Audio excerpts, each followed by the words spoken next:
आप सबके प्रणाम करते हैं। एगो निर्गुण के भाव रउआ सबके हम सुनाओ तने, जेकर रचयिता प्रोफेसर लक्ष्मण ओझा बागी जी बाने। हमारे बड़ भाई रंजे बावला भैया के यूट्यूब चैनल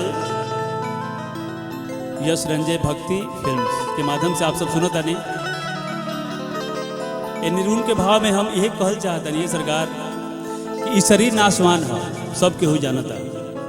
एक बावजूद भी हमार तहार तुतुमय में पूरा जीवन आदमी बिता देता है। ये गीत के हमरा यह भाव है।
शरीर से सांस निकल गईला के बाद अपने ज्ञापन होला उहे शरीर के जरा देला। आई माटी के शरीर फिर से माटी में मिल जाले भैया, ये सब केहू जानता। ये भावा जब निकली रूह कहर माटी के मुंह पतलो से झौसाई,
धरती पर इंसाने एगो ऐसा जीव बाए भैया जौन सब कुछ जानेला।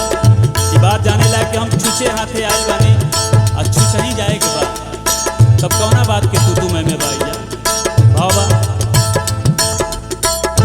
छुछे अइला तू जब लेके जइबा का तब गइला तू घर माई।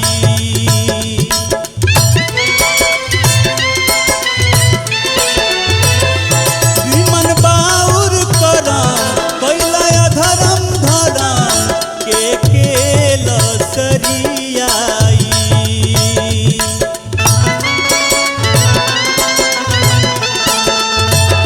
छुछे अइला तू जब लेके जइबा का तब गइला तू घर माई। निमन बाउर करम कइले अधरम धरम के लसरियाई। का मोह बा छोड़े में यह बबुर के छाया के। का मोह बा छोड़े में यह बबुर के छाया के। आनी जानी दुनिया रहबा किराया के। आनी जानी दुनिया रहबा किराया के।